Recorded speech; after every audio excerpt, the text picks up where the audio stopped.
یعنی یوں سمجھیے کہ صرف بخاری کو چھوڑ کر باقی صحائح ستہ کی تمام کتابوں میں اور بڑے جلیل القدر صحابہ سے یہ روایات ہیں۔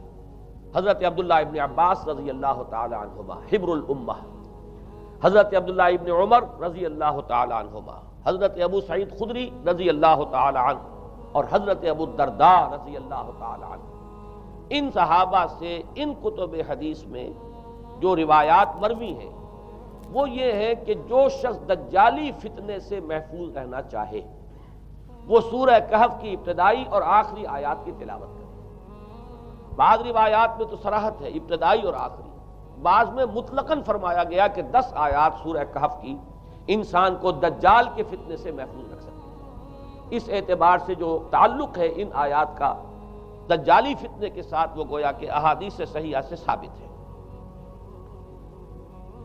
نمبر 2 بات جو اب میں عرض کرنا چاہتا ہوں وہ یہ ہے کہ احادیث نبویہ ہی سے دجالی فتنے کے بارے میں جو باتیں ہمیں معلوم ہوتی ہیں وہ کیا ہے، دجال کے کیا اوصاف ہوں گے، کیا خصائص ہوں گے، دجالی فتنے کے کیا مظاہر ہوں گے، کیا آثار ہوں گے، کیا اثرات ہوں گے۔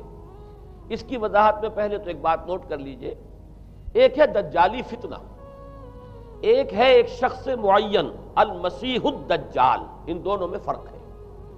معلوم ایسا ہوتا ہے کہ ایک تو شخص ہوگا جس کا ظہور ہوگا، وہ شخص معین ہوگا، اور اگر احادیث کا تتبع کیا جائے تو معلوم ہوتا ہے کہ وہ یہود کا کوئی بہت بڑا لیڈر ہوگا، اور آخری زمانے میں قریب قیامت کا جو زمانہ ہے، قرب قیامت کا، اس میں جو بڑی عظیم جنگیں ہونے والی ہیں ان میں جب یہودیوں اور مسلمانوں کا مقابلہ ہوگا اور بہت کرٹیکل سٹیج پر وہ مقابلہ پہنچا ہوا ہوگا، اس وقت حضرت مسیح علیہ السلام کا نزول ہوگا اور وہ دجال اکبر کو یا المسیح الدجال جسے کہا گیا ہے اس کو وہ قتل کرے۔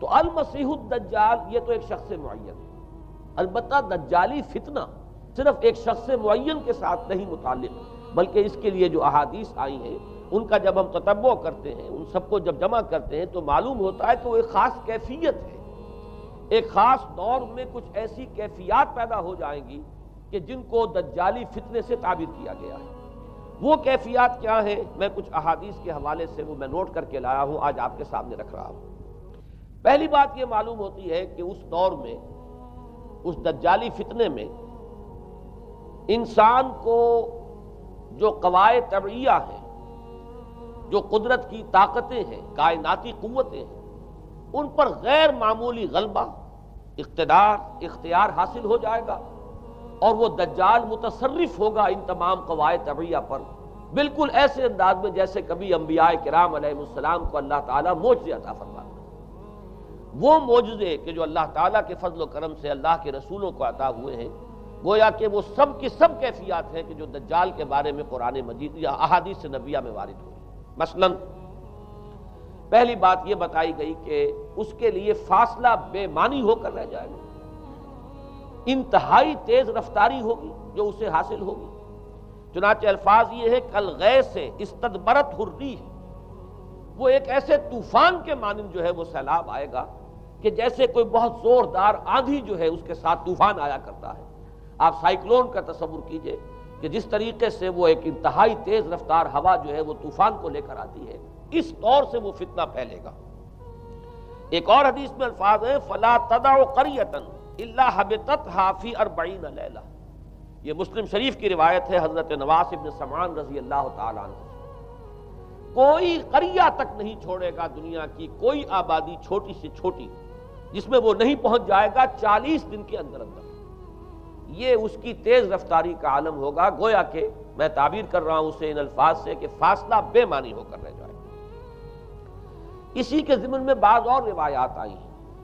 سواری جو ہے اس دجال کی اس کو گدھے سے تعبیر کیا گیا ہے، اس لیے کہ ظاہر بات ہے اس دور میں اور کسی شے کا اگر تذکرہ کیا جاتا ہوائی جہاز کا یا راکٹس کا تو وہ تو لوگوں کی سمجھ میں نہ آتا، اور پہلے انہیں ساری سائنس پڑھانی پڑتی تب وہ الفاظ استعمال کرتے، لہذا وہ اس کا خچر، اس کا جس پر سواری ہوتی ہے، لیکن اس کی تیز رفتاری کے لیے الفاظ آئے ہیں کہ اس کا ایک قدم اگر مکے میں ہوگا تو دوسرا قدم شام میں جا کر پڑے، اور الفاظ یہ آئے ہیں کہ اس کے دونوں کانوں کے درمیان فاصلہ جو ہے وہ 40 باع کا یعنی 80 ہاتھ کا ہوگا۔ بلکہ حضرت علی رضی اللہ تعالیٰ عنہ کے خطبے میں جو اس کا بیان ہوا ہے کہ اس کا ایک کان جو ہے وہ 30 ہاتھ لمبا کان ہوگا اس کا. ابھی ذرا یہ صرف احادیث آپ سنتے جائیے، پھر اس کے بارے میں ان سب کو جوڑ کر جو ہمیں نتیجہ نکالنا ہے اس پر گفتگو بعد میں ہوگی. اسی طرح آواز کا معاملہ کہ اس کی آواز 4 دانگ عالم میں بیک وقت سنی جائے گی. الفاظ یہ ہے ینادی بصوت لہو یسمع لہو ما بین الخافقین، وہ ایک ایسی آواز کے ساتھ پکارے گا کہ جسے مشرق و مغرب کے مابین رہنے والا ہر شخص سنے گا. اس کی آواز جو ہے گویا کہ وہ تمام فاصلوں کے جو پردے ہیں اس کے لیے وہ حائل نہیں رہیں گے، بلکہ یہ کہ اس کی آواز جو ہے پوری دنیا میں مشرق و مغرب میں بیک وقت سنائی دے گی. تیسری بات معلوم ہوتی ہے کہ علاج معالجہ وہ اس انتہا کو اور عمل جراحی اس انتہا کو پہنچ جائے گا. یہاں وہ الفاظ آئے ہیں جو قرآن مجید میں حضرت مسیح کے معجزات کے لیے آئے. حضرت مسیح کے الفاظ جو ابرئ الاکمہ والابرص، کہ میں مادر ذات اندھے کو اور جو کوڑھ کا مرض تو ان دونوں کو میں ٹھیک کر دیتا ہوں. حضرت مسیح علیہ السلام صرف ہاتھ پھیرتے تھے اور مادر ذات جو نابینا ہے، اندھا، بینائی اس کی آ جاتی تھی، اور کوڑھی جو ہے اس کے جسم پر ہاتھ پھیرتے تھے اس کا کوڑھ درست ہو جاتا تھا. ابرئ الاکمہ والابرص، وہی الفاظ آئے حدیث میں کہ دجال کو یہ قدرت حاصل ہو جائے گی. نمبر 2 یہ کہ وہ یحیی الموتیٰ، جیسے کہ حضرت مسیح کے الفاظ ہیں وہ احیی الموتیٰ، میں زندہ کرتا ہوں مردے کو. حضرت مسیح فرماتے تھے ایک مردے کو قم باذن اللہ، اور وہ کھڑا ہو جاتا تھا. بالکل اسی طریقے سے دجال کو بھی قدرت حاصل ہو جائے گی کہ وہ مردوں کو زندہ کرے گا. مزید وضاحت ایک حدیث میں یہ ہے کہ وہ ایک شخص کو آری کے ساتھ بیچ میں سے چیرے گا، 2 ٹکڑے کر دے گا، پھر سیدھے گا اور زندہ کر دے گا. معلوم یہ ہوا کہ علاج معالجے کا علم اور دوسرے یہ کہ جراحی کا علم جو ہے وہ اپنی ان بلندیوں کو پہنچے گا کہ اس حد تک انسان کی رسائی ہو جائے گی. چوتھی بات، اس کو زمین اور فضا پر اس قدر غلبہ حاصل ہو جائے گا. الفاظ یہ حدیث کے یامر السماء فتمطر، وہ آسمان کو حکم دے گا بارش برسا اور وہ بارش برسائے گا. والارض فتنبت، اور زمین کو حکم دے گا کہ فصلیں اگا اور وہ اگائے گی. وَيَمُرُّ بِالْخَرْبَةِ فَيَقُولُ لَهَا اُخْرُجِي كُنُوزَكَ، اور وہ کسی ویرانے پر سے گزرے گا اور اسے حکم دے گا، ویران چٹیل میدان، اور حکم دے گا کہ اپنے خزانے نکال.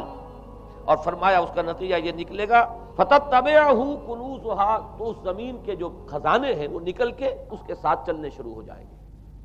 زمین پر قدرت، فضا پر قدرت. بارش کا حکم ہوگا وہ بارش ہو جائے گی، آسمان بارش برسائے گا، زمین اپنے خزانے اگل دے گی.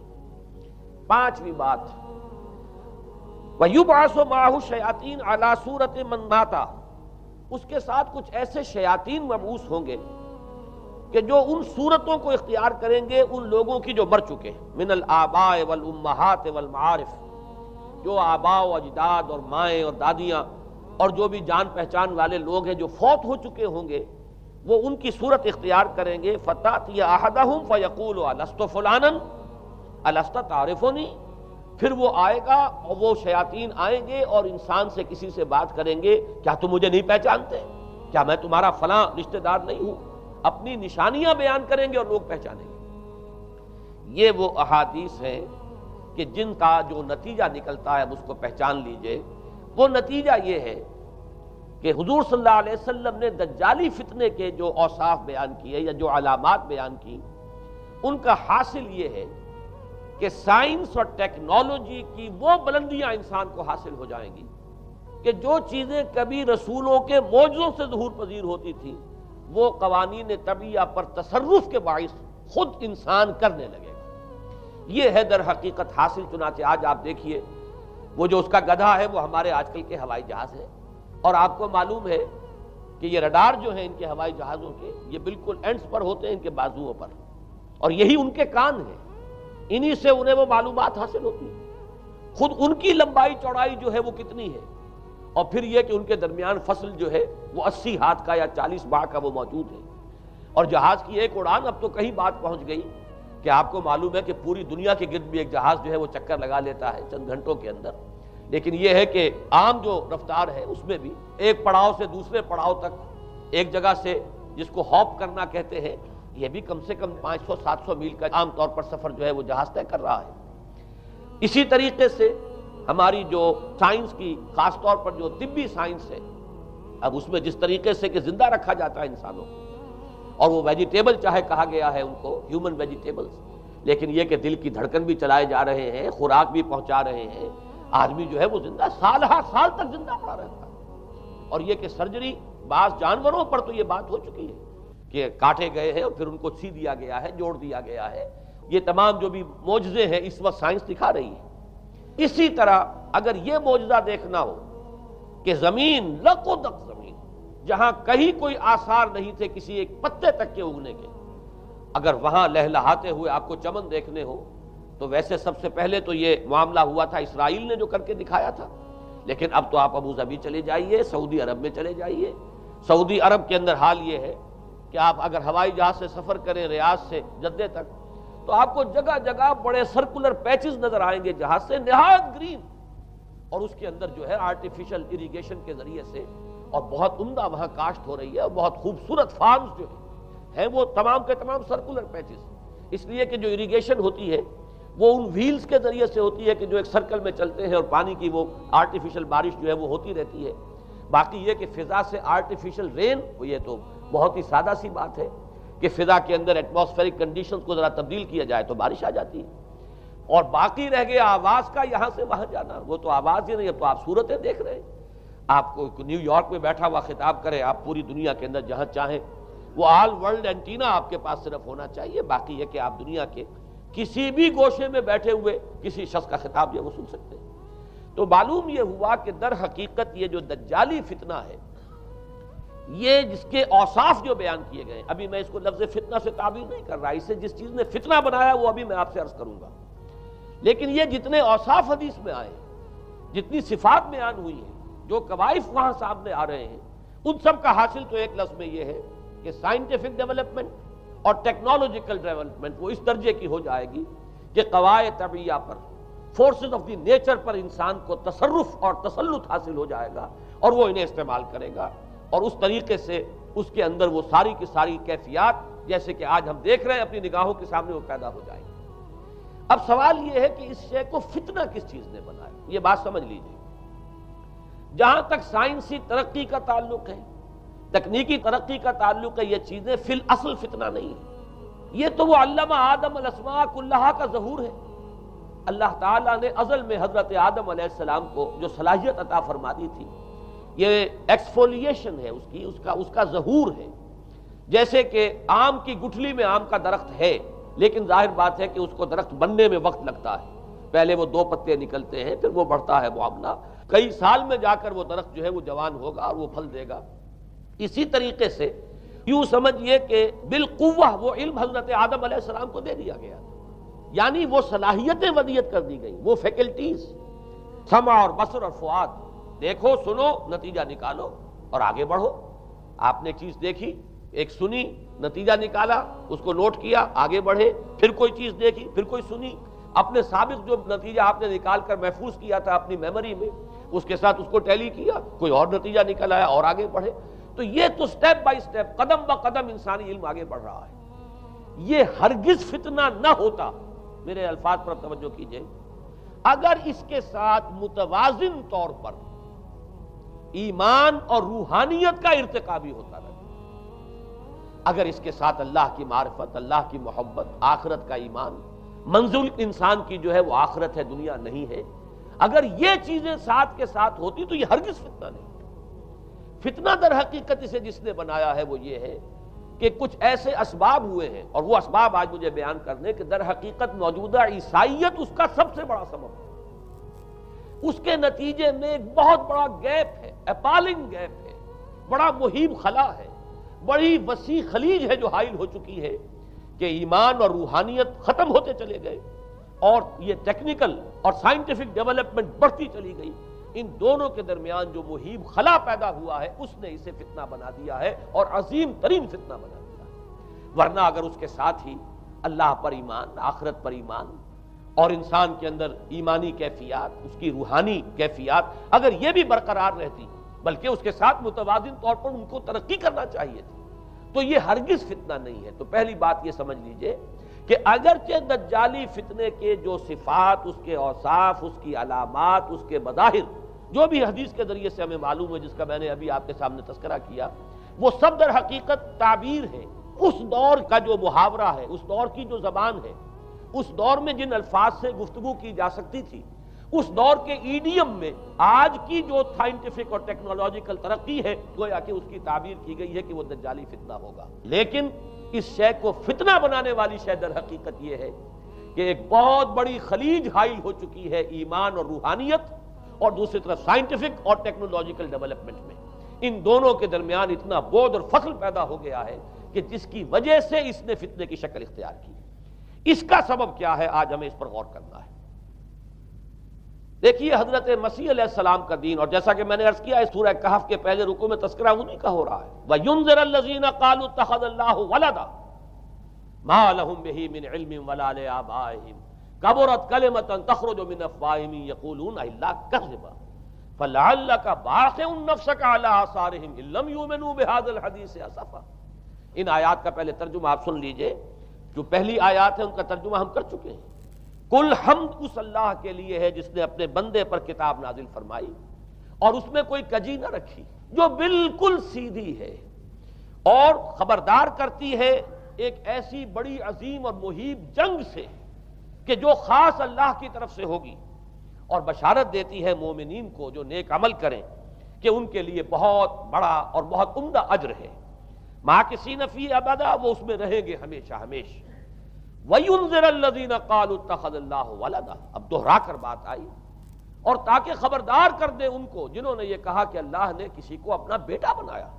مَا لَهُم بِهِ مِنْ عِلْمٍ، نہیں ہے ان کے پاس اس کے بارے میں کوئی علم، وَلَا لِآبَائِهِمْ، نہ ان کے آباء و اجداد کے پاس کوئی علم تھا، کوئی عقلی دلیل نہیں، کوئی اللہ کی اتاری ہوئی کسی کتاب میں، اللہ کے اتارے ہوئے کسی صحیفے میں اس کے لیے سند نہیں۔ وَلَا لِآبَائِهِمْ كَبُرَتْ كَلِمَةً تَخْرُجُ مِنْ أَفْوَاهِهِمْ، بہت بڑی بات ہے کہ جو نکل رہی ہے ان کے منہوں سے، إِن يَقُولُونَ إِلَّا كَذِبًا، نہیں بول رہے یہ، نہیں کہہ رہے یہ مگر جھوٹ۔ فَلَعَلَّكَ بَاخِعٌ نَفْسَكَ عَلَىٰ آثَارِهِمْ، تو اے نبی صلی اللہ علیہ وسلم شاید کہ آپ اپنے آپ کو ہلاک کر لیں گے ان کے آثار پر۔ یہ آثار کے لفظ کو میں ابھی جو کا تو رکھ رہا ہوں، بعد میں اس کی وضاحت کروں گا۔ ان لم یؤمنوا بهذا الحدیث اسفا، اگر یہ لوگ ایمان نہ لائے اس حدیث پر، یہ حدیث قرآن، اس پر اگر یہ ایمان نہ لائے، جیسے کہ وہاں فرمایا گیا تھا اگر رحمت خداوندی میں داخل ہونا ہے اے بنی اسرائیل تو یہ شاہدرہ ہے رحمت خداوندی کا قرآن حکیم، آؤ اور داخل ہو جاؤ۔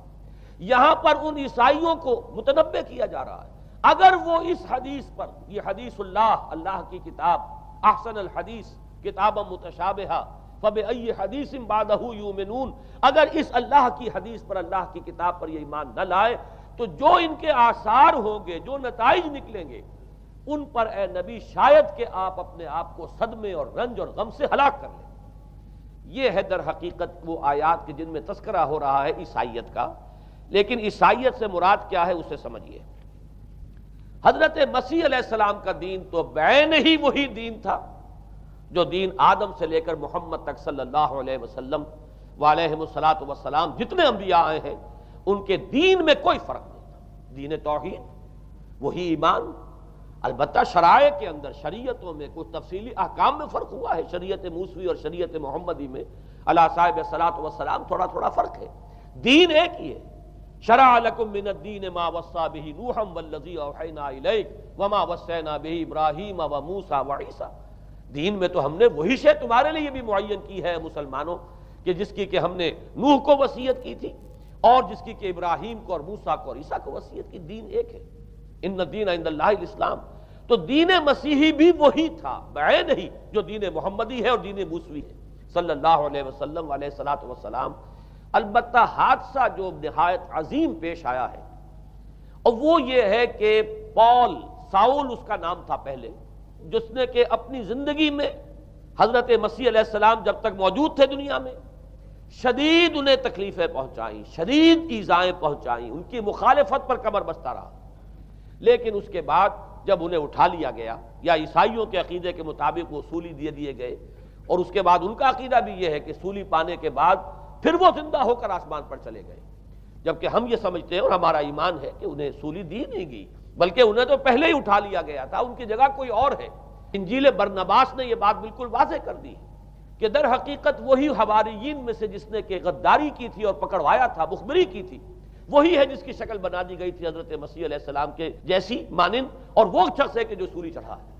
بہرحال عیسائیت اس وقت کی جو اس کا عقیدہ ہے اور جو ہمارا عقیدہ اور ایمان ہے، ان دونوں کی روح سے حضرت مسیح علیہ السلام آسمان پر اٹھا لیے گئے۔ اس کے بعد اس نے دین مسیحی میں نقب لگانے کے لیے، جو دین مسیح اصل دین اسلام تھا، اس کو کرپٹ کرنے کے لیے، ڈسرپٹ کرنے کے لیے، اس میں نقب لگانے کے لیے اس نے اپنے ایک مکاشفے کا ذکر کیا کہ میں آ رہا تھا سفر میں کہ مجھے حضرت مسیح نظر آئے ہیں آسمانوں میں، اور انہوں نے مجھے کہا ہے کہ اے ساؤل تو مجھے کیوں ستاتا ہے، اور تو اب فلاں جگہ جا اور میرے نام سے نبوت کر۔ اس کے بعد اس نے لبادہ اوڑھا عیسائیت کا، اور اس نے آ کر جس طرح عبداللہ ابن سبا نے محمد الرسول اللہ صلی اللہ علیہ وسلم کے دین میں نقب لگائی، اسی طریقے سے اس شخص نے دین مسیحی میں نقب لگائی۔ فرق یہ ہے کہ دین محمدی صلی اللہ علیہ وسلم، چونکہ یہ آخری دین تھا، اب کوئی اور رسول آنے والا نہیں تھا، اللہ تعالیٰ کی طرف سے اس دین کو، اس شریعت کو ایک پروٹیکشن حاصل ہے، لہذا ایک جزء کی حد تک گمراہی جو ہے پھیل سکی، کل پر محیط نہیں ہوئی۔ لیکن بدقسمتی سے دین مسیحی کے بارے میں یہ ہوا کہ کچھ عرصے تک تو کشمکش رہی ہے۔ اصل دین مسیحی پر بھی جو کاربند لوگ تھے اور جو اس کے اوپر مستقیم رہے، وہ قائم کچھ عرصے تک رہے ہیں، لیکن ہوتے ہوتے تقریباً اس دور تک آ کر جب کہ حضور کی بعثت ہوئی ہے، اصل دین مسیحی کے ماننے والے تقریباً ختم ہو چکے تھے، شاذ لوگ رہ گئے تھے، اور ان میں بھی یہ جرت نہیں تھی کہ اپنے اصل دین کا وہ اظہار کر سکے، بلکہ ہوتے ہوتے ان 600 سالوں کے اندر یہ ہوا کہ وہی پالزم جو ہے در حقیقت اس نے ہی مسیحیت کی شکل اختیار کر لی۔ یہ پالزم جو ہے یہ ہے در حقیقت، یوں سمجھیے کہ ادیان عالم کی تاریخ میں سب سے زیادہ گمراہ کن مذہب، جس کا رد عمل پیدا ہوا ہے یورپ میں، جس نے کہ اس دجالی فتنے کی شکل اختیار کی ہے۔ میں یہ چاہتا ہوں کہ اس کے ضمن میں چند باتیں آج آپ کے سامنے رکھوں۔ پال نے جو دین مسیحی میں یا دین اسلام میں جو صحیح دین ہے اللہ کا، اس میں 3 تبدیلیاں بنیادی کی۔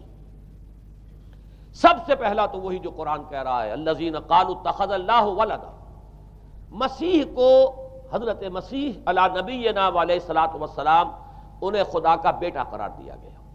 اور اس میں بھی نوٹ کیجئے، بیٹے کے لیے عربی زبان میں 2 لفظ ہیں، ابن اور ولد۔ ابن کا لفظ ذو معنیین ہے، 2 معنی ہیں اس کے۔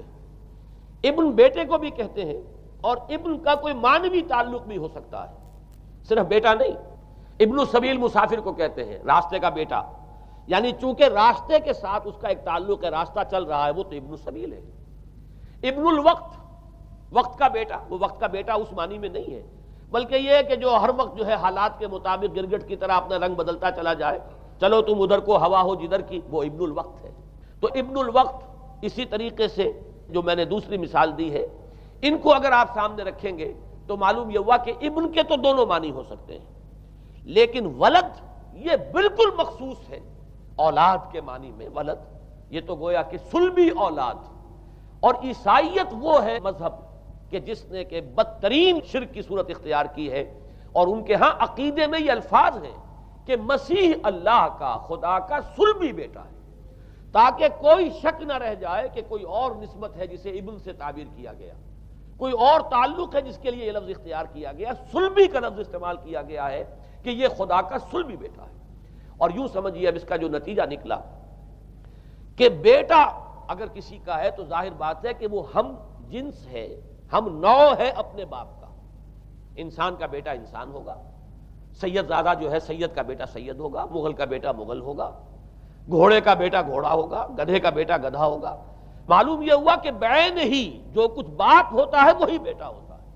لہذا اس لفظ نے در حقیقت شرک کی بدترین صورت اختیار کی کہ بالکل اللہ کے برابر، اللہ کا ہم نوع، گویا کہ بدترین شرک جو ہے شرک فی الذات ہے۔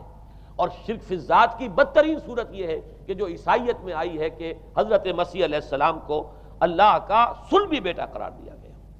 اب اس کے نتیجے میں چونکہ ظاہر بات ہے کہ آخر بائبل بھی موجود تھی، اس بائبل کو ایک دم کیسے ختم کر دیتا سینٹ پال؟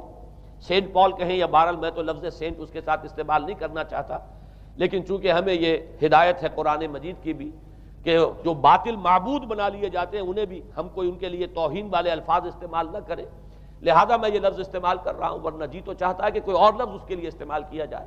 لیکن جو بھی اس وقت دنیا میں اس کا معروف نام ہے پال، سینٹ پال، تو اس نے چونکہ ظاہر بات ہے کہ پوری بائبل کو کیسے ختم کر دیتا، ایک دم تورات کو کیسے ختم کر دیتا؟ تورات تو آج تک چلی آ رہی ہے بائبل کے ساتھ ملی ہوئی، the old testament, the new testament, یہ دونوں مل کر بائبل بنتی ہیں۔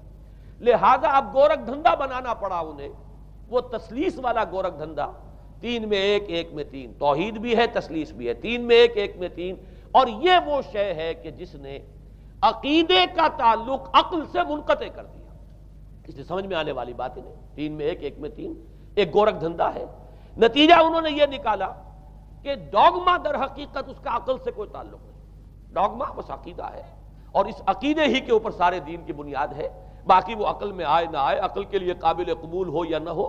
یہ بات اچھی طرح سمجھ لیجئے کہ اگرچہ ہمارے ہاں بھی ہم بھی یہ بات کہتے ہیں کہ بہت سے حقائق جو ہیں کائنات کے وہ ایسے ہیں کہ جن تک عقل کی رسائی نہیں ہے اس کے لیے ہم مجبور ہیں، محتاج ہیں وحی کی ہدایت کے، لیکن 2 چیزوں میں فرق کیجئے، ایک ہے عقل سے ماورا ہونا اور ایک ہے عقل کے خلاف ہونا، ان دونوں چیزوں میں زمین و آسمان کا فرق ہے۔ ایک وہ حقائق ہے کہ جو عقل از خود ان تک رسائی حاصل نہیں کر سکتی، لیکن جب وہ سامنے آتے ہیں تو عقل تسلیم کرتی ہے کہ ہاں یہ بات سمجھ میں آتی ہے۔ ایک وہ چیزیں ہیں کہ جن کو عقل تسلیم نہیں کرتی، تو ایک ہے مخالف عقل، ایک ہے ورائے عقل، ان دونوں میں زمین و آسمان کا فرق ہے۔ ہمارے دین میں تو عقل کو اپیل کیا گیا ہے، لعلکم تعقلون، لعلہم یعقلون، اولو الالباب الذین یعقلون۔ اب ظاہر بات ہے کہ عقل کو ہاتھو برہانکم ان کنتم صادقین، لاؤ دلیل اپنی، تو دلیل سے عقل سے اپیل کی گئی، اور اس میں وہ رشتہ جو میں نے کئی مرتبہ بیان کیا علامہ اقبال کے اشعار کے حوالے سے کہ عقل گو آستاں سے دور نہیں، اس کی قسمت میں پر حضور نہیں، اور گزر جا عقل سے آگے کہ یہ نور چراغ راہ ہے، منزل نہیں ہے۔ منزل تک تو عقل نہیں پہنچائے گی لیکن راستہ تو دکھاتی ہے، اور جب کہ وحی کی روشنی سامنے آتی ہے تو عقل اس کی تصدیق کرتی ہے۔ یہ ہے ہمارا موقف اور یہ ہے عقلی معقول موقف۔ لیکن عیسائیت نے، بلکہ کہنا چاہیے پالزم نے، مجھے یہاں پر لفظ عیسائیت اب استعمال کرنا نہیں چاہیے اس لیے کہ حضرت عیسیٰ سے اب اس کی نسبت نہیں رہی، حضرت عیسیٰ سے اس کی نسبت جو ہے یہ مس نومر ہے، یہ غلط نام ہے۔ دی 100 کا مصنف جو ہے ڈاکٹر مائیکل ہارٹ، اس نے یہ بہت بڑی بات کہی، اس نے کہا در حقیقت موجودہ جو عیسائیت ہے اسے پالزم کہنا چاہیے، یہ پالزم ہے، کرسچینٹی نہیں ہے، اس لیے کہ در حقیقت حضرت مسیح علیہ السلام کی تعلیم جب تک وہ دنیا میں تھے وہ یہ نہیں تھی کہ جو پال نے دی۔ البتہ اس نے پال کو بہت بڑا شخص مانا، اس میں کوئی شک نہیں، اس لیے کہ اس شخص نے تاریخ کے ایک دھارے کا جو ہے وہ رخ موڑ دیا ہے، اللہ تعالیٰ کے صحیح دین کو گویا کہ قلع کما کر کے ایک نیا دین اس طریقے سے پھیلایا ہے کہ آج بھی شاید دنیا میں کثیر ترین تعداد عیسائیت ہی کے نام لیواؤں کی ہے، واللہ عالم، یا شاید گوتم بدھ کے ماننے والوں کی ہے۔ بہرحال یہ کہ بہت بڑی تعداد میں آج حضرت مسیح علیہ السلام کی طرف جو منسوب ہے غلط طور پر دین، اس کے نام لیوا دنیا میں ہے۔ اس اعتبار سے وہ یقیناً اس کا تو حق لگتا ہے کہ اس کا نام بھی اس کتاب میں آئے کہ جس نے تاریخ کے اوپر اثرات اپنے پیدا کیے ہیں۔ اور حضرت مسیح علیہ السلام جب تک دنیا میں تھے، عیسائیت کی حقیقت بنی اسرائیل یا یہودیت کے ایک فرقے سے زیادہ نہیں تھی، ڈیٹیچ نہیں ہوا تھا یہ دین حضرت موسیٰ علیہ السلام کے دین سے، لیکن یہ کہ پال نے اسے بالکل ایک مستقل بذات ایک جداگانہ دین کی شکل دے دی ہے، تو یہ پالزم ہے۔ پالزم نے در حقیقت سب سے پہلا کام یہ کیا کہ عقل سے بالکل تعلق منقطع کر دیا۔ عقیدہ، ڈوگما، ڈوگما جو ہے وہ خلاف عقل، جو بات عقل میں آئے نہ آئے بس ماننی ہے۔ تو پہلی تو یوں سمجھیے کہ نقب جو لگی ہے دین کے اندر وہ اس تثلیث کے حوالے سے، اور تثلیث کا گورکھ دھندا خلاف عقل، لہذا ڈوگما کی جو کا لفظ جو استعمال ہوا ہے کہ بس اس کو تو ہم مانیں گے چاہے وہ عقل کے لیے قابل قبول ہو چاہے نہ ہو۔ دوسرا، اس سے بھی زیادہ آپ دیکھیے ایک سے ایک بڑھ کر اینٹ رکھی جا رہی ہے، خشت اول چون حد میں مار کج تاثریا میر ود دیوار کج۔ دوسرا کفارے کا عقیدہ جو مبنی ہے صلیب کے عقیدے پر۔ مسیح نے انتہائی ذلت کی موت، یعنی صلیب کی موت جو ہے وہ خود کہتے ہیں کہ انتہائی ذلت کی موت ہے۔ یہ ذلت کی موت کا پیالہ اس لیے پیا تاکہ اس کے ماننے والوں کی طرف سے کفارہ ادا ہو جائے۔ مسیح کفارہ ادا کر چکا ہے، اب جو شخص بھی مسیح کو مان لے گا اس کی گویا کہ نجات ہو گئی۔ اس کا عمل سے کوئی تعلق نہیں۔ عمل ہو نہ ہو، بد کردار ہو، اچھا کردار والا ہو، نیک ہو، بھلا ہو، جیسا بھی ہو، برا ہو، بدماش ہو، لچا ہو، لفنگا ہو، مسیح کو مان لے۔ صرف ماننے پر، اس لیے کہ مسیح تو اس کی طرف سے کفارہ پیش کر چکا، سارے گناہوں کا کفارہ جو ہے مسیح نے انتہائی ذلت آمیز موت جو ہے قبول کر کے گویا کہ اپنے ماننے والوں کے تمام گناہوں کا کفارہ دے دیا ہے۔ یہ دوسرا عقیدہ۔ اس کا نتیجہ کیا نکلا؟ تثلیث نے عقل سے تعلق توڑ دیا تھا مذہب کا، اس نے عمل سے تعلق توڑ دیا۔ ڈوگما ہی ڈوگما ہے، نہ عقل سے کوئی تعلق نہ عمل سے کوئی تعلق، کوئی تعلق نہیں رہا۔ دین کی جڑیں جو ہیں دونوں اعتبار سے، دین تو نام ان دو چیزوں کا، الا الذین آمنوا وعملوا الصالحات، دونوں کی گویا کہ جڑیں منہدم ہو گئیں، بنیادیں منہدم ہو گئیں، جڑیں کاٹ دی گئیں کہ نہ اس کا تعلق عقل کے ساتھ ہے نہ عمل کے ساتھ ہے۔ تیسری بات آئی ہے، اس نے کہا شریعت منسوخ۔ یہ عجیب ہے، دیکھیے، جسے آئرنی آف فیٹ کہتے ہیں انگریزی زبان میں۔ ابھی تک بائبل کے اندر سینٹ میتھیو کے جو روایت ہے، متی کی انجیل جسے کہا جاتا ہے، gospel of the Lord according to Saint Matthew, اس میں جو سرمن آف دی ماؤنٹ ہے، ایک وعظ ہونے کے اعتبار سے واقعتاً میں اس کی عظمت کا بڑا قائل ہوں، عظیم ترین وعظ ہے دنیا کا۔ اس کے شروع میں یہ الفاظ موجود ہیں، don't think I have come to destroy law, ہرگز یہ نہ سمجھنا کہ میں شریعت کو ختم کرنے آیا ہوں۔ وہ یہ کہہ کر گئے تھے کہ شریعت موسوی تم پر لاگو رہے گی، عائد رہے گی، لیکن پال نے تیسرا نقب لگایا، شریعت ساقط کر دی۔ اس کی ضرورت کیوں محسوس ہوئی یہ بھی سمجھ لیجئے۔ حضرت مسیح یہ کہہ کر گئے تھے کہ میں صرف بنی اسرائیل کے لیے آیا ہوں، میں اسرائیل کے گھرانے کی کھوئی ہوئی بھیڑوں کی تلاش میں آیا ہوں۔ انجیل میں یہ الفاظ آج بھی موجود ہیں۔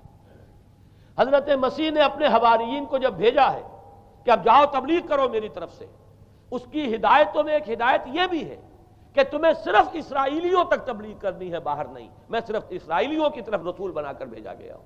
یہ الفاظ بھی موجود ہیں، اگرچہ اس وقت کے انجیل میں جو الفاظ ہیں وہ تو میں سمجھتا ہوں کہ حضرت مسیح علیہ السلام کے شایان شان نہیں ہے، وہاں کوئی نہ کوئی تحریف ہوئی ہے لفظی، اس لیے کہ وہاں تشبیہ یہ دی گئی ہے کہ کوئی اپنے بچے کے حصے کی روٹی جو ہے کتے کے آگے نہیں ڈالتا۔ گویا کہ جینٹائلز جو ہیں، غیر بنی اسرائیلی، انہیں اس جملے کی روح سے انہیں کتوں سے تشبیہ دی جا رہی ہے کہ میرے پاس میرے بچوں کے حصے کی روٹی ہے، میرے بچے ہیں اسرائیلی، میری روٹی جو ہے یہ جو میرے پاس ہے وہ اسرائیلیوں کے لیے ہے، کوئی اپنے بچوں کے حصے کی روٹی کتے کو نہیں کھلاتا۔ یہ جملہ تو میں سمجھتا ہوں حضرت مسیح کا نہیں ہو سکتا، لیکن یہ ہدایت کہ تمہیں تبلیغ صرف اسرائیلیوں میں کرنی ہے، یہ قرآن مجید کی روح سے ثابت ہے، اس لیے کہ قرآن بھی یہ کہتا ہے کہ رسولاً الی بنی اسرائیل، حضرت مسیح علیہ السلام رسول بنا کر بھیجے گئے تھے بنی اسرائیل کی طرف، اس لیے کہ وہ یوں سمجھیے کہ جسے ہمارے ہاں عام اصطلاحات میں علماء کہا کرتے ہیں تاج و تخت ختم نبوت، وہ تاج و تخت ختم نبوت تو ابھی منتظر تھا محمد الرسول اللہ صلی اللہ علیہ وسلم کی آمد کا، کہ وہی آئیں گے تو انہی کی بعثت ہوگی پوری نوع انسانی کی طرف۔ آپ سے پہلے کسی رسول کی بعثت پوری نوع انسانی کی طرف نہیں ہوئی بشمول حضرت مسیح علیہ السلام۔ ہر جو ہے رسول جو آیا ہے آپ سے پہلے اپنی اپنی قوموں کی طرف آیا ہے، لیکن اس پال نے کیا کیا؟ پہلے تو یہ اصول توڑا، ہم اس دین مسیحی کی یا جو پالزم ہے اس کی اب تبلیغ کریں گے غیر اسرائیلیوں میں بھی۔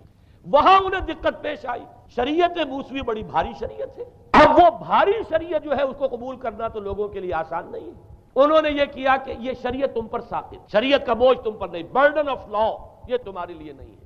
اور میں یہاں مثال دے دینا چاہتا ہوں، بین ہی تاریخ نے اپنے آپ کو دہرایا ہے۔ عبداللہ ابن سبا نے جو فتنہ شروع کیا تھا ہمارے ہاں، ہماری تاریخ میں جو اس کے اثرات پھر پیدا ہوئے ہیں، ان میں سے ایک جو ہے وہ شکل وہ اسماعیلیت والی ہے، کہ اسماعیلیت نے بھی بین ہی یہی شکل اختیار کی ہے۔ ہندوستان میں آ کر جب اسماعیلی داعیوں نے جب تبلیغ کی ہے تو شریعت ساقط کر دی۔ آج آپ کو جو اسماعیلی ملیں گے ان کے ہاں کوئی شریعت نہیں ہے، کوئی نماز نہیں، مسجد ان کی ہوتی نہیں، جماعت خانہ ہوتا ہے، وہ کلب گھر ہے، آتے ہیں جمع ہوتے ہیں، کھانا کھاتے ہیں، اللہ اللہ خیر صلی اللہ کو باتیں چیتیں کرتے ہیں، ان کے اوپر شریعت ہے ہی نہیں، نہ روزہ ہے نہ نماز ہے۔ اور بین ہی وہی جو اختیارات میں ابھی آپ کو بتاؤں گا کہ جو پوپ کے ہیں وہی ان کے امام حاضر کے اختیارات ہیں۔ بہرحال تیسری نقب جو میں نے عرض کیا آپ سے وہ یہ تھی کہ شریعت منسوخ، اس کا نتیجہ کیا نکلا؟ اب دیکھیے ذرا غور کیجئے، ایک بہت بڑا خلا پیدا ہو گیا، وہ خلا کون پر کرے گا؟ شریعت کے بارے میں سارے اختیارات اب پوپ کو حاصل ہیں، وہ جس چیز کو چاہے حلال کر دے، جس چیز کو چاہے حرام کر دے، جس چیز کو چاہے قرار دے دے کہ یہ ممنوع ہے، جس چیز کی چاہے اجازت دے دے. اس لیے کہ اب شریعت تو رہی نہیں، خلا ہے، اس میں سوالات تو پیدا ہوں گے، یہ کام کیا جائے یا نہ کیا جائے، کون کرے گا؟ تو جب شریعت ختم ہوئی تو سارا اختیار پوپ کے ہاتھ میں آ گیا ہے. یہ میں بعد میں ذرا اور تفصیل سے بتاؤں گا کہ کیسے کیسے اختیارات پھر مذہبی طبقے کے ہاتھ میں آئے ہیں. اس کے نتیجے میں تاریخ انسانی میں ورسٹ فارم آف تھیوکریسی پیدا ہوئی. تھیوکریسی کسے کہتے ہیں؟ جو آج کی اصطلاح میں گالی ہے، تھیوکریسی. قائد اعظم کے جملے آپ نے کئی پڑھے ہوں گے، اسلام میں کوئی تھیوکریسی نہیں ہے، مذہبی طبقے کی حکومت نہیں ہے اسلام میں، اور 100% درست ہے. تھیوکریسی کہتے ہیں ایک مذہبی حلقے کی، مذہبی طبقے کی حکومت، اس کے ہاتھ میں اختیارات آ جائیں. اور قرآن مجید میں اسی وجہ سے ان کے اوپر الزام لگایا گیا، اتخذوا احبارهم ورهبانهم اربابا من دون اللہ. انہوں نے اپنے علماء اور صوفیوں کو اللہ کے سوا اپنے معبود بنا لیا. حضرت عدی ابن حاتم رضی اللہ تعالیٰ عنہ جب ایمان لائے، یہ حاتم طائی جو مشہور ہے سخاوت میں، ان کے بیٹے ہیں، قبیلہ طے سے ان کا تعلق ہے. حاتم طائی تو طے سے ہے، ان کے بیٹے عدی ہیں، یہ عیسائی تھے. یہ جب ایمان لائے اور پھر انہوں نے قرآن پڑھا تو انہیں ایک اشکال ہوا کہ قرآن مجید میں تو ہم پر الزام لگایا گیا ہے کہ اتخذوا احبارهم ورهبانهم اربابا من دون اللہ. تو عرض کیا، انہوں نے ڈرتے ڈرتے عرض کیا ہوگا حضور کی خدمت میں کہ حضور یہ بات تو کچھ درست نہیں معلوم ہوتی، ہم نے تو کبھی اپنے علماء اور رہبان کو خدا نہیں سمجھا. وہ اس مغالطے میں تھے کہ جب تک سجدہ نہ کیا جائے شاید خدا نہیں مانا گیا. حضور نے پوچھا کیا ایسا نہیں ہے کہ جس چیز کو وہ حلال کہہ دیں تم حلال مان لیتے ہو، جس چیز کو حرام کہتے ہیں حرام مان لیتے ہو؟ جی ہاں یہ تو ہے، یہی تو فرمایا اربابا من دون اللہ ہے. تحلیل و تحریم کا اختیار صرف اللہ کے ہاتھ میں، یا اللہ کے نمائندے کی حیثیت سے اس کے رسول کے پاس ہے جس کو وحی آتی ہے. اس کے بعد کسی کو اختیار نہیں ہے. اجتہاد کر سکتا ہے لیکن اجتہاد کے لیے دلیل دینی ہوگی نص سے. کتاب اللہ سے کوئی دلیل لاؤ، سنت رسول اللہ سے کوئی دلیل لاؤ، استنباط کرو، عقل سے بات کرو. لیکن یہ ہے کہ تحلیل و تحریم یہ خدائی اختیار ہے، اللہ کے ہاتھ میں اس کا اختیار ہے، اور اللہ کے نمائندے کی حیثیت سے زیادہ یہ اللہ کے رسولوں کے ہاتھ میں اختیار آتا ہے. اس کے علاوہ کسی کے لیے نہیں. کسی اور کے لیے یہ مان لیا گیا تبھی تو ان کو خدا بنا لیا گیا. اسی معنی میں آج کی جمہوریت جو ہے وہ بدترین شرک ہے کہ یہاں یہ تسلیم کیا جاتا ہے کہ ساورنٹی جو ہے وہ عوام کی ہے. ساورنٹی آف دی پیپل کیا معنی ہے؟ کہ عوام کے نمائندے جو چاہیں قانون بنا دیں، جس چیز کو چاہیں حلال ٹھہرائیں، جس چیز کو چاہیں حرام ٹھہرائیں. ان کے پاس حلت و حرمت کے جو پورے اختیارات ہیں ان کے پاس آ گئے. یہی تو خدائی مقام ہے، خدا کا مقام دے دیا گیا. اس سے بڑا شرک کیا ہوگا؟ در حقیقت حاکمیت غیر اللہ اس دور کا سب سے بڑا شرک ہے. تو وہاں یہ حق جو ہے دے دیا گیا علماء کے ایک طبقے کو، پوپ کو.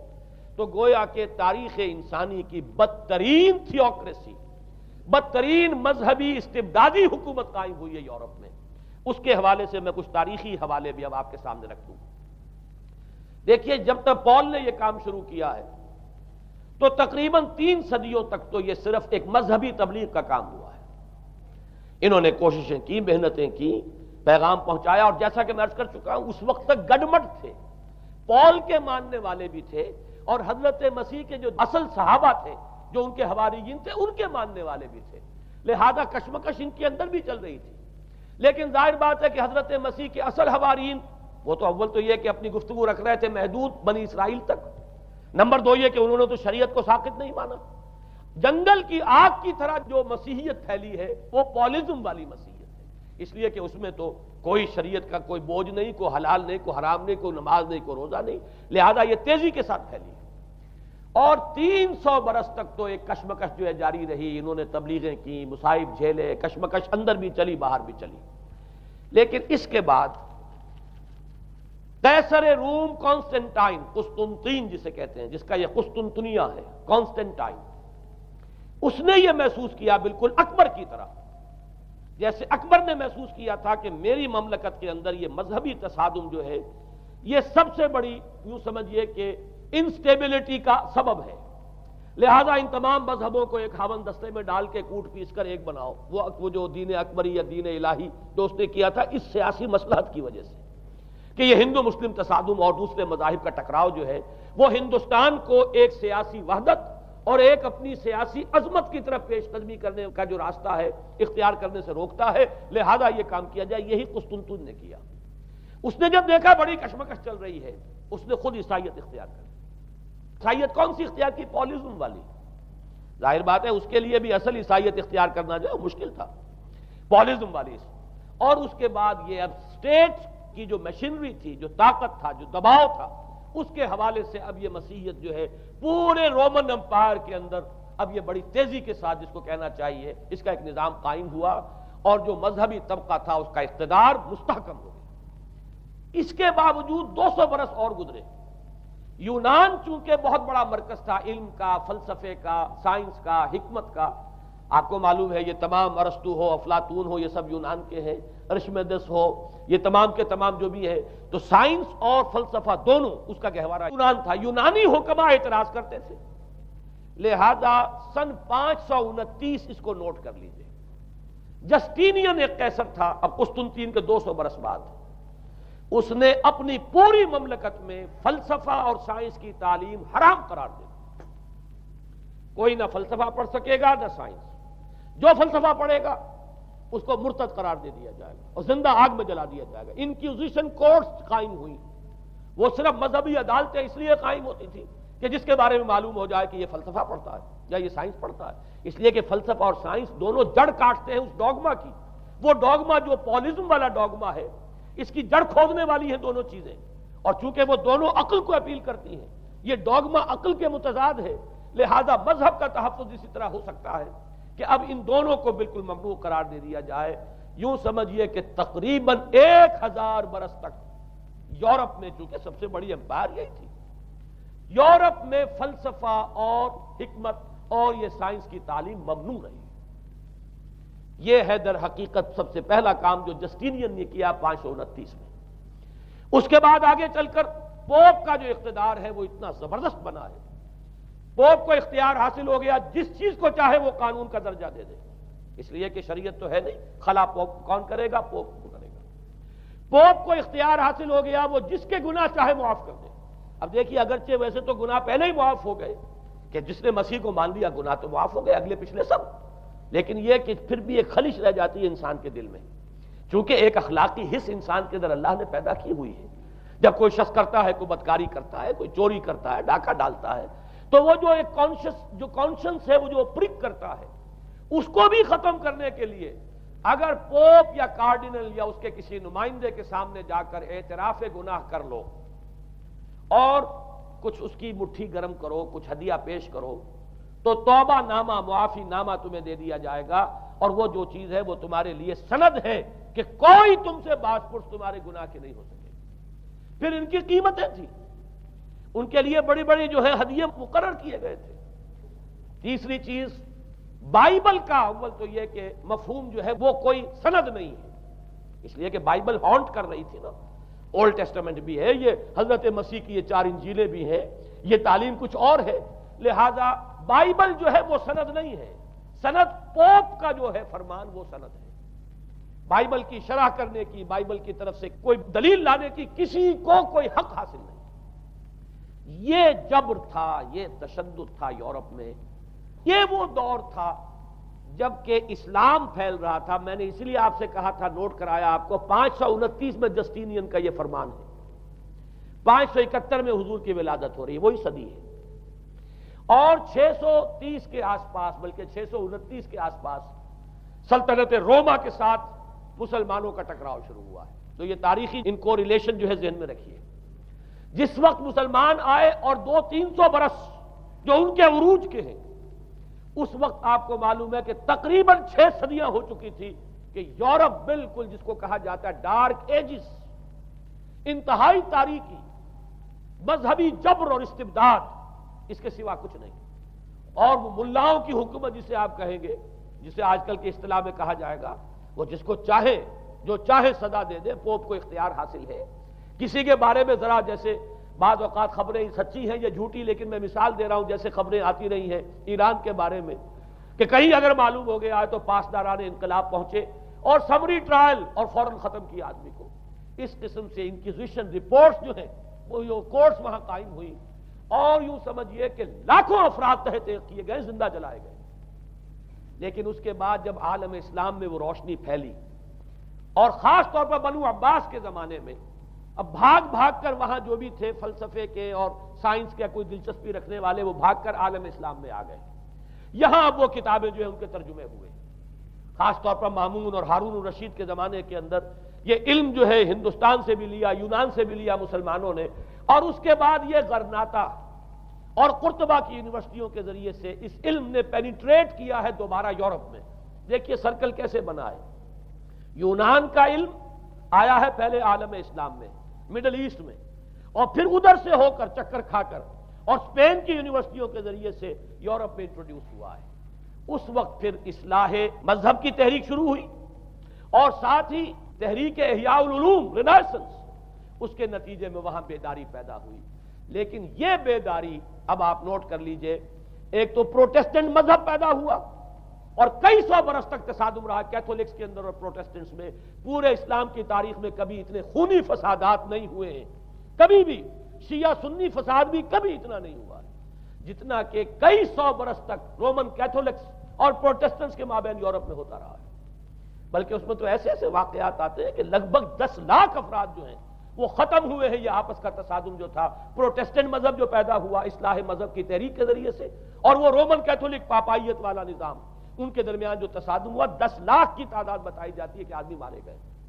بلکہ فرانس کا ایک شہر ہے، وہاں تو 19 دن تک مسلسل قتل عام کیا گیا پروٹیسٹنٹس کا، اور وہاں حاملہ عورتوں کے جو ہے پیٹ چاک کر کے بچے نکال کر ان کو بھی جو ہے ختم کیا گیا ہے. یہ سارا ظلم جو ہے وہاں ہوا ہے، تصادم ہوا ہے. اس کے نتیجے میں آپ خود سوچئے کہ کس قدر نفرت پیدا ہوئی عوام کے اندر مذہب سے. اس کے ساتھ ہی اب وہ علم شروع ہوا، سائنس شروع ہوئی. لہذا علم اور سائنس دونوں کی جڑ میں مذہب سے شدید نفرت پیدا ہو. یہ ہے وہ سبب کہ جس نے یہاں سے راستے علیحدہ کر دیے. اور مذہب چونکہ جبر کرتا ہے، مذہب چونکہ عقل کے اوپر بیڑیاں بٹھاتا ہے، پہرے بٹھاتا ہے، بیڑیاں ڈالتا ہے، اور مذہب چونکہ تشدد کرتا ہے، لہذا مذہب کے خلاف ایک نفرت، ایک ریئیکشن. یہ ہے اس ساری سائنسی ارتقاء اور سائنٹیفک اور ٹیکنالوجیکل جو ڈیولپمنٹ ہوئی ہے، اس کی جڑ میں مذہب سے نفرت جو ہے اس کے بیج بو دیے گئے. اور یہ 200-250-300 سال میں اب یہ جو تناور درخت بن کر آیا ہے کہ ایک طرف سائنس کی ترقی، ٹیکنالوجی کی ترقی آسمان کو چھو رہی ہے. آج انسان چاند کے اوپر تو انسان کے قدم جو ہے پہنچ چکے ہیں، اور آپ کا ایک راکٹ جو ہے وہ پورے تمام سیارے جو ہیں ہمارے سولر سسٹم کے ہیں ان سب کا چکر لگا کر اور وہ اس سے باہر چلا گیا ہے خلا کے اندر. کہاں گیا کچھ پتا نہیں.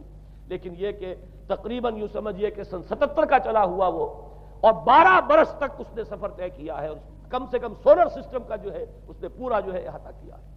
اور جو میں نے آپ کو وہ احادیث سنائی ان کے حوالے سے بات کیا سمجھ میں آئی کہ یہ سائنٹیفک، ساری کی ساری سائنٹیفک ڈیولپمنٹ، یہ ٹیکنالوجیکل ڈیولپمنٹ، لیکن چونکہ اس کے ساتھ مذہب کا انکار ہے، خدا پر ایمان نہیں ہے، آخرت کا یقین نہیں ہے، روح کا گویا کہ انکار، روحانیت تو بہت دور کی بات ہے، روح کا بھی انکار. نتیجہ یہ ہے کہ ان دونوں چیزوں کے مابین وہ گیپ جسے میں نے کہا تھا ایپالنگ گیپ، ایک بہت بڑا گیپ ہے جو پیدا ہو چکا ہے. اب میں حدیث آپ کو سنا رہا ہوں. بخاری شریف میں جو روایت ہے حضور نے فرمایا کہ دجال کے ماتھے پر لکھا ہوا ہوگا کافارا، کفر. الفاظ یہ ہے انہو مکتوب بین عینیہ کافارا، علیحدہ علیحدہ، یقرأہ کل مومن کاتب او غیر کاتب. وہ اس طرح نمایاں لکھا ہوا ہوگا کہ ہر شخص اسے پڑھ لے گا، چاہے وہ لکھنے والا ہو چاہے نہ ہو، لکھا پڑھا ہو چاہے نہ ہو. یعنی اس تہذیب کے پیشانی پر کفر لکھا ہوا ہے. مذہب سے دشمنی، مذہب سے بودھ، مذہب سے دوری، مذہب کی ہر چیز کی نفی. آج جو ایک ورلڈ سویلائزیشن ہے، ایک عالمی تہذیب ہے جس کا کہ غلبہ ہے ہمارے اس پورے گلوب پر، اس میں 3 چیزوں کے مقابلے میں 3 چیزوں کی اہمیت ہے. خدا کی اہمیت نہیں ہے، ہوگا، ہم انکار بھی نہیں کرتے لیکن ہم جانتے بھی نہیں کہ ہے کہ نہیں. ہاں اہمیت کائنات کی ہے. غور کرو، کائنات کے قوانین کو سمجھو، ایکسپلائٹ کرو، قوت جو ہے نیچر کی قوت اس کو مسخر کرو، اس کو استعمال کرو. ہوگا خدا ہے یا نہیں ہے، چھوڑو اس بحث کو. اصل اہمیت جو ہے وہ کائنات کی. اسی طرح اصل اہمیت اس جسم کی ہے، مادے کی ہے. روح ہوگی کوئی شے ہمیں نہیں پتا، نہ ہم دیکھ سکتے ہیں، نہ ہم اسے چھو سکتے ہیں، نہ چکھ سکتے ہیں. ہوگی لیکن یہ کہ اصل جو ہے اہمیت وہ مادے کی اور جسم کی، اس کی فکر کرو۔ اسی طریقے سے حیات دنیاوی، اصل شے حیات دنیاوی ہے، اس کو بناؤ سنوارو، بہتر سے بہتر زندگی گزارو، ویلفیئر سٹیٹ ہو، بہت ہی عمدہ ماحول ہو اور ہر چیز کو، لیکن حیات اخروی ہوگی۔ اب تو آرام سے گزرتی ہے، آخرت کی خبر خدا جانے ہے یا نہیں ہے، اس سے ہمیں کوئی بحث نہیں۔ تین چیزوں کے مقابلے میں تین چیزوں کی اہمیت، یا یوں کہیے کہ تین چیزوں کے مقابلے میں مقابل کی تین چیزوں کو بالکل غیر اہم، اس کی طرف کوئی توجہ ہی نہیں۔ توجہ کا ارتکاز کائنات پر ہے، ذات باری تعالیٰ پر نہیں۔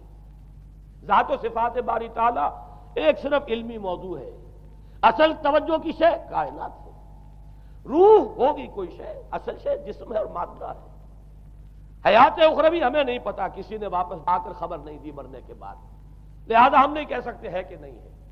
البتہ یہ کہ حیات دنیا بھی تو ہے، اس کو مضبوطی کے ساتھ تھامو، اس کو بہتر بناؤ۔ توجہ کا اصل ارتکاز حیات دنیاوی پر ہے۔ یہ ہے وہ گلوبل سویلائزیشن جو در حقیقت یورپ سے ابری، اور یورپ سے ابری ہے، اس کی بنیاد میں مذہب کی دشمنی موجود تھی۔ جو رد عمل تھا در حقیقت اس پاپائیت کے نظام کا، جو پولزم کے ذریعے سے دنیا میں قائم ہوا، یہ وجہ ہے۔ اور آج انسان جہاں کھڑا ہے غور کیجئے، انتہائی ہولناک جنگ جو ہے وہ اس کے سر پر ایک خطرے کے طور پر مسلط ہے۔ دو جنگیں اس ایک صدی میں ایسی ہو چکی ہیں جنہیں اپنے ورلڈ وار 1 اور ورلڈ وار 2 اتنے بڑے پیمانے پر قتل و غارت دنیا میں پہلے کبھی نہیں ہوئی۔ اس لیے کہ پہلے فوجوں کی جنگیں ہوتی تھی، آبادیوں پر جا کر کہیں کوئی قتل عام ہو گیا ورنہ یہ کہ قبضہ لیا، پہلے وہ کسی اور کی ریت تھے، اب کسی اور کی ریت ہو گئی۔ آیا بابر آیا، اس نے پانی پت کے میدان کے اندر ابراہیم لودھی کو شکست دے دی، دلی میں آ کر اس نے کسی کا خون نہیں بہایا، بس وہ آ کے تخت پر قابض ہو گئے۔ کہیں کہیں ہوئے ہیں فتنے، یا پھر عذاب الہی آتے رہے ہیں کہ رسولوں کے انکار کی سزا کے طور پر قوم نسیہ منسیہ کی گئی ہیں، لیکن جنگیں جو دنیا میں ہوتی تھی، وہ جنگوں کا معاملہ جو ہے وہ اس نوعیت کا ہوتا تھا، وہ فوجوں کے درمیان ٹکراؤ ہوتا تھا، میدان جنگ میں کشتوں کے پشتے لگتے تھے، لیکن اس کے بعد نہیں ہو گیا، کہیں کسی نے بہت غصہ نکال لیا۔ لیکن اس صدی میں اب جو جنگیں ہوئی ہیں اس سے تو ملک کے ملک تہس نہس ہوئے ہیں، آبادیاں ختم ہوئی ہیں۔ اور جو تیسری جنگ ہوگی یہ جان لیجئے، آخر انسان کب تک اسے ٹالے گا؟ رشیا کے بارے میں یہ سمجھنا کہ وہ پیچھے ہٹ گیا ہے، پسپائی اختیار کر لی، اس نے بہت بڑی حماقت ہے۔ وہ در حقیقت اب ڈپلومیسی کی راہ سے سپریمیسی چاہتا ہے، لہذا تصادم تو ہو کر رہنا۔ مولانا مناظر حسن گیلانی رحمۃ اللہ علیہ کے خیالات جو ہیں وہ مجھے اس سورہ کہف کے ابتدائی آیات کے ضمن میں مجھے ان سے اتفاق ہے، اور بہت سی چیزیں ان سے ماخوذ ہیں۔ اسی طریقے سے جو حدیث اب میں آپ کو بتا رہا ہوں، میرے سامنے اس کا متن نہیں ہے، مولانا حامد میاں رحمۃ اللہ علیہ انہوں نے مجھے یہ بتایا تھا کہ جو میں نے جمع کیے ہیں حالات و واقعات، قیامت سے پہلے جو حالات و واقعات پیش آنے والے ہیں جن کی پیشین گوئی احادیث میں ہیں، ان سے معلوم ہوتا ہے کہ ایک بہت بڑی خوفناک جنگ، اتنی بڑی خوفناک جنگ، اور ان کے الفاظ یہ ہے کہ اس میں دونوں فریق جو ہوں گے ان میں بڑی تعداد عیسائیوں کی ہوگی، ادھر بھی ادھر بھی۔ ایک طرف البتہ عیسائیوں کے ساتھ مسلمان بھی ہوں گے، یہودی بھی ہوں گے، اور دوسری طرف خالص عیسائی طاقت ہوگی، اور ان کے درمیان اتنی خوفناک جنگ ہوگی۔ الفاظ ان کے یہ ہیں اس حدیث کے جو انہوں نے مجھے بتائے کہ ایک پرندہ سینکڑوں میل تک پرواز کرے گا اور اسے سوائے لاشوں کے اور کچھ نظر نہیں۔ آپ تصور کیجئے اگر ایٹامک وار ہو جاتی ہے تو یہی ہوگا، تہس نہس ہو جائے گا، وہاں ختم ہو کر رہ جائے گی۔ اور یہ چیز جو ہے یہ بہرحال یہ جتنا کچھ پائل اپ کیا گیا ہے، یہ ڈسٹرکٹیو فورس سائنس کی یوں سمجھیے کہ معراج اب یہی ہے۔ اب تو سٹار وارز کی باتیں ہو رہی ہیں کہ صرف زمین پر نہیں، باہر بھی یہ جنگیں ہمیں لڑنی پڑیں گی، لیکن یہ کہ اس کا کیا حال ہوگا۔ امریکہ میں ایک پکچر تیار کی گئی تھی، دی ڈے آفٹر غالباً اس کا نام ہے، اس میں ایک نقشہ دکھایا گیا ہے اس قدر ہولناک کہ یہ 100 اور اونچی منزلہ عمارتیں جو ہے یہ ایسے جیسے کہ کچے گھروندے ہوتے ہیں، ایسے وہ پگھل کر رہ جائیں گی، اور یوں سمجھیے کہ انسان جو ان کے اندر ہوں گے، ایک ایک منزل کے اندر، ایک ایک ایسی 100 منزلہ عمارت کے اندر ہزاروں آدمی ہوتے ہیں، جیسے کہ کوئی ایسی کالونی ہو کوئی ان کی چیونٹیوں کی، اور اس پوری کالونی کو آپ اپنے پاؤں سے مسل دیں، ایسے انسانوں کا اگر وہ جنگ ہو جاتی جس کا نقشہ کھینچا گیا ہے۔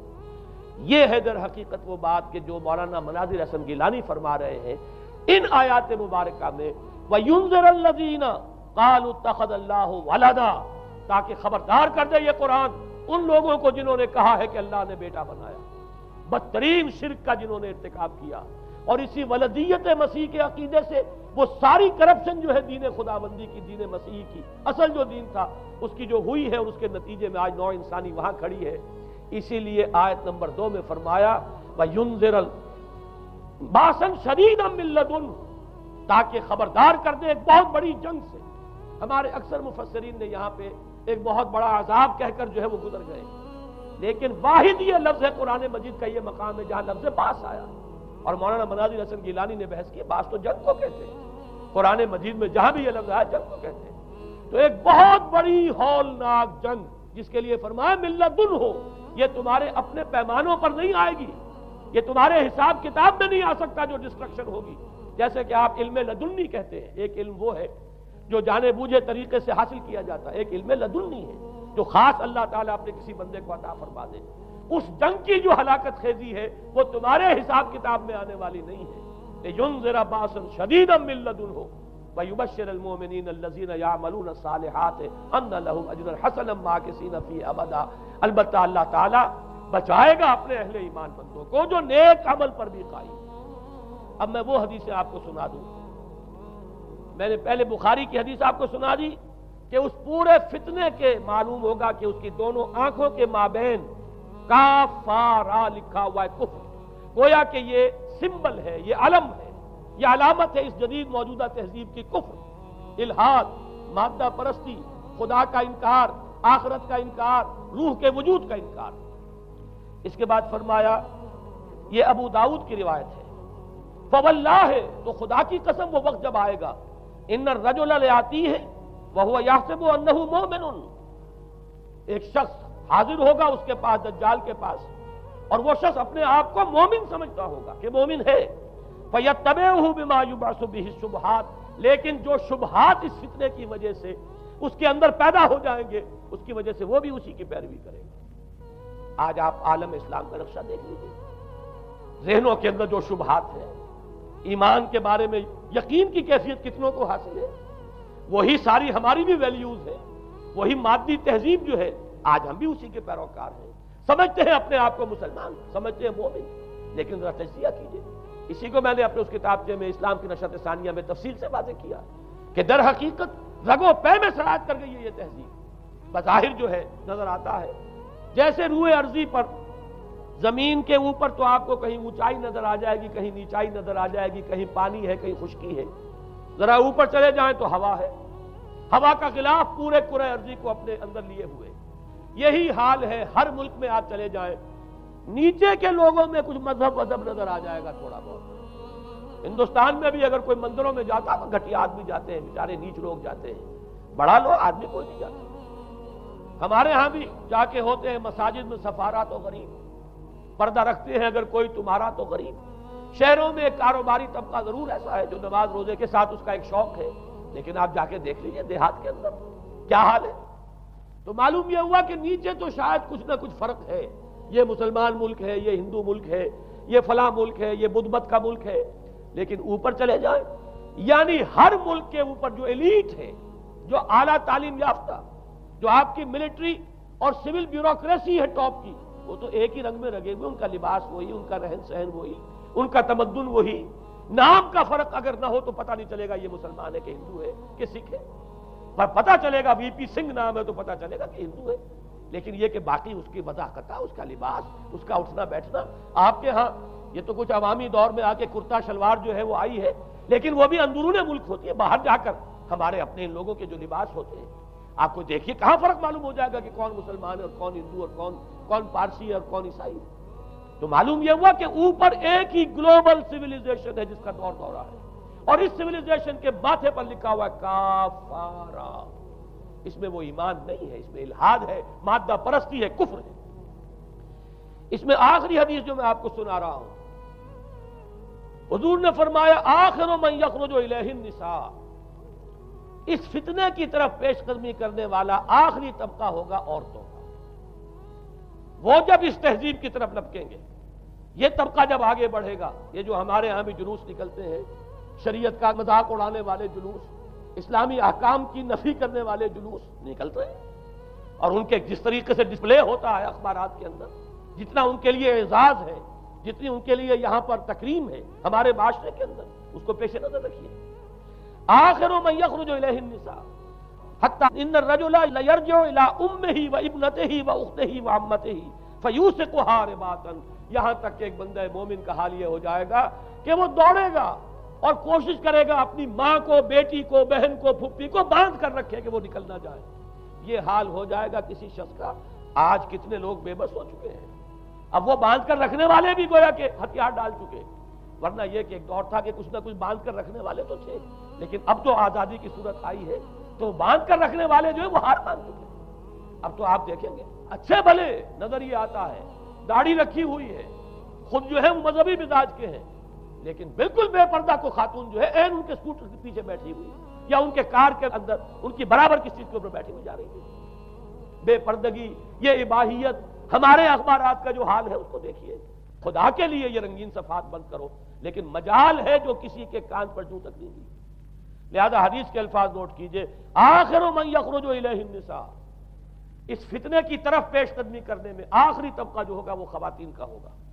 حتی ان الرجل لیرجع الی امہ و ابنتہ و اختہ و عمتہ، یہاں تک کہ آدمی دوڑے گا، پکڑے گا اپنی ماں کو، اپنی بیٹی کو، اپنی بہن کو، اپنی پھپھی کو، اور اسے باندھ کے ہی کوشش کرے گا کہ کہیں وہ اس طریقے سے اس دجالی فتنے کے اندر جو ہے وہ اسی کی پیروی کے اندر گھر سے نہ نکل جائے۔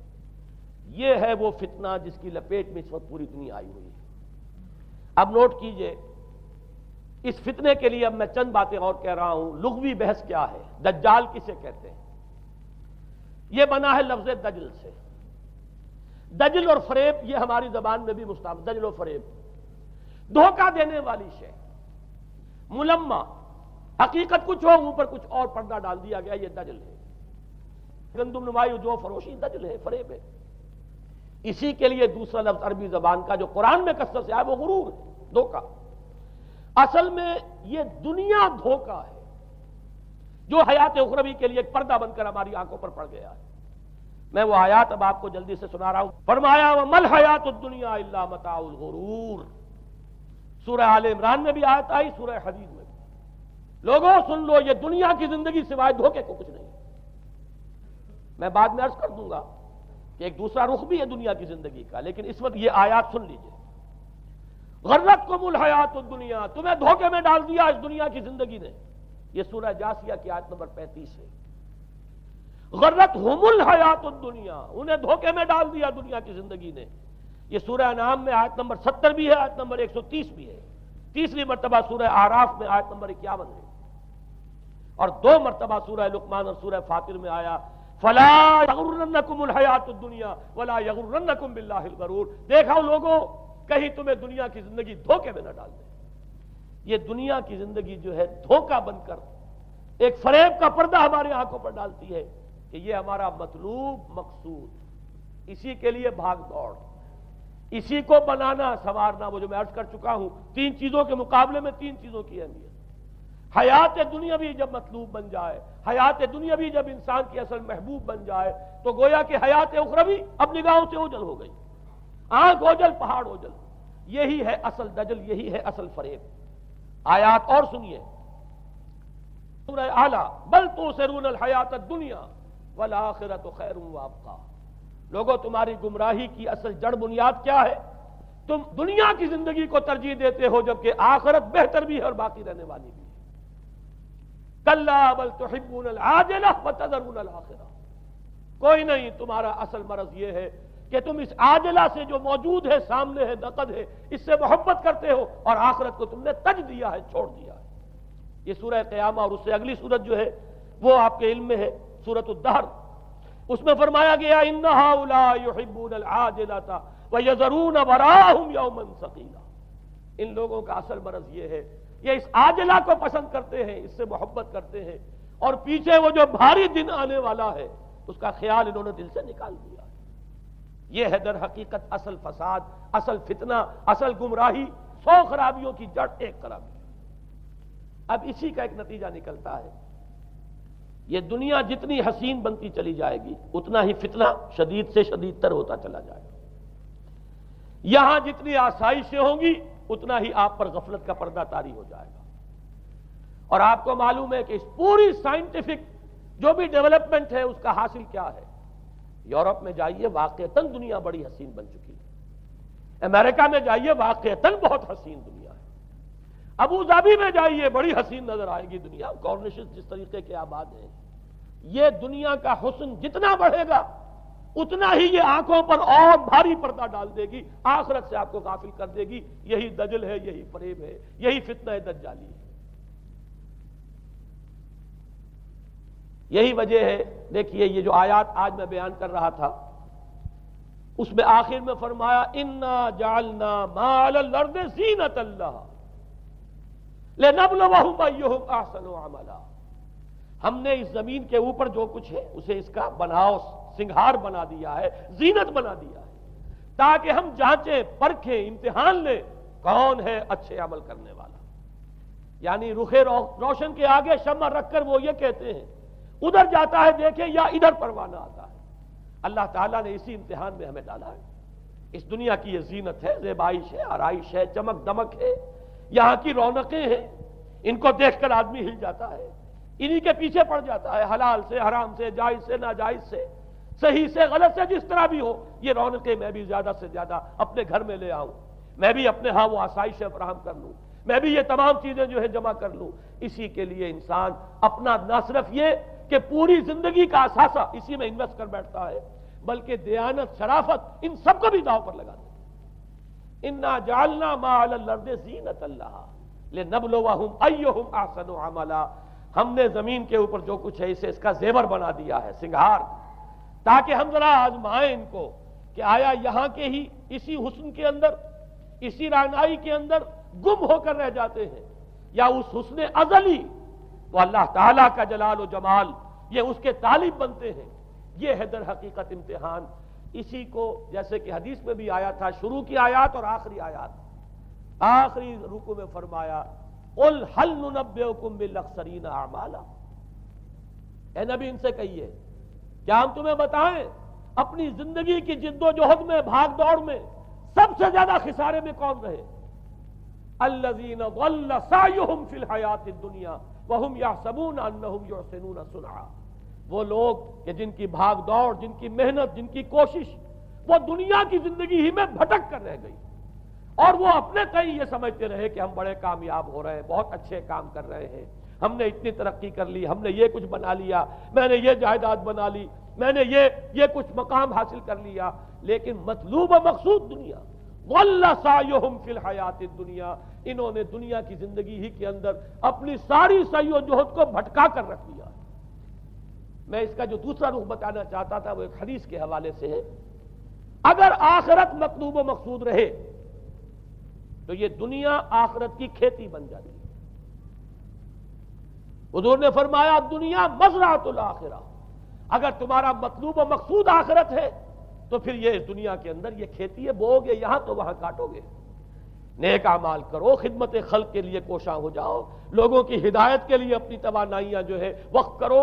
خیرکم من تعلم القرآن وعلمہ، اس دنیا میں محنت کرو گے تو آخرت میں اجر و ثواب پاؤ گے۔ الدنیا مزرعۃ الآخرہ، اگر آخرت مطلوب و مقصود ہو تو دنیا بڑی قیمتی ہے، اس کا ایک ایک لمحہ بڑا قیمتی ہے۔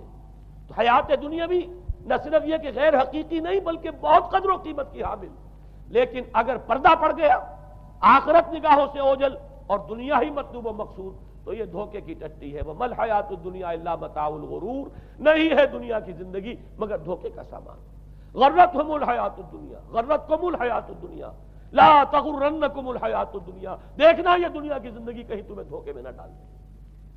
آخری بات عرض کر رہا ہوں، یہی وجہ ہے سورہ بنی اسرائیل میں بھی آخری لفظ جو پہلے رکوع میں وہ کیا تھا؟ وَأَنَّ الَّذِينَ لَا يُؤْمِنُونَ بِالْآخِرَةِ أَعْتَدْنَا لَهُمْ عَذَابًا أَلِيمًا۔ اور وہ لوگ، نوٹ کر لیجئے وہ آیات، إِنَّ هَذَا الْقُرْآنَ يَهْدِي لِلَّتِي هِيَ أَقْوَمُ وَيُبَشِّرُ الْمُؤْمِنِينَ الَّذِينَ يَعْمَلُونَ الصَّالِحَاتِ أَنَّ لَهُمْ أَجْرًا كَبِيرًا وَأَنَّ الَّذِينَ لَا يُؤْمِنُونَ بِالْآخِرَةِ أَعْتَدْنَا لَهُمْ عَذَابًا أَلِيمًا۔ یہاں پر ایمان بالآخرہ جو ہے اس کو اہمیت دی گئی ہے۔ جو لوگ آخرت پر یقین نہیں رکھتے ان کے لیے ہم نے دردناک عذاب فراہم کیا۔ اور یہاں پر بھی جیسا کہ سامنے آ گیا سورہ کہف جو ختم ہو رہی ہے جن مضامین پر، وہ بھی وہی آیات ہیں جن کے بارے میں حدیث میں آیا ہے کہ دجالی فتنے سے محفوظ کرنے میں ان کی بڑی تاثیر ہے۔ قل هل ننبئكم بالاخسرین اعمالا الذین ضل سعیهم فی الحیاۃ الدنیا وهم یحسبون انهم یحسنون صنعا اولئک الذین کفروا بآیات ربهم ولقائه فحبطت اعمالهم فلا نقیم لهم یوم القیامۃ وزنا۔ یہ وہ لوگ ہیں جنہوں نے اپنی رب کی آیات کا انکار کیا، جن کی دنیا ہی مطلوب و مقصود بن کر رہ گئی ہے، چاہے وہ کہیں ہم قرآن کے ماننے والے ہیں اور محمد کے عاشق ہیں صلی اللہ علیہ وسلم، اولئک الذین کفروا بآیات ربهم ولقائه فحبطت اعمالهم فلا نقیم لهم یوم القیامۃ وزنا ذلک جزاؤہم جہنم بما کفروا واتخذوا آیاتی ورسلی ہزوا۔ یہ وہ لوگ ہیں کہ جنہوں نے ہمارے رسولوں اور ہماری آیات کا ٹھٹھا اڑایا ہے، اس لیے کہ رسول کہہ رہے ہیں اصل منزل آخرت کی ہے، تم بنائے ہوئے دنیا کو مطلوب و مقصود، تو لاکھ زبان سے عشق رسول کے دعوے کرو، اپنے عمل سے در حقیقت رسول کی تکذیب کر رہے ہیں۔ اللہ تعالی ہمیں ان سے محفوظ رکھے اور اصل حقیقت ہماری نگاہوں پر منکشف ہو، اور یہ دنیا ہماری نگاہوں پر پردہ نہ پڑ کر رہ جائے، آخرت سے اور اللہ سے ہمیں محجوب نہ کر دے، اس لیے کہ یہی اصل دجالی فتنہ ہے۔ اور ان سے بچنے کے لیے محمد الرسول اللہ صلی اللہ علیہ وسلم کے فرمان کے مطابق سورہ کہف میں نے کچھ ابتدائی اور آخری آیات کا صرف حوالہ دے دیا ہے، لیکن یہ کہ اس کے مضامین میں درمیان میں بھی کچھ چیزیں ہیں، اب میں اس طرح ایک ایک لفظ کے حوالے سے تو آئندہ ان کا تذکرہ نہیں کر سکوں گا، لیکن یہ ہے کہ میں موٹے موٹے مضامین انشاءاللہ سورہ کہف میں اس موضوع سے متعلق آئیں بیان کروں گا۔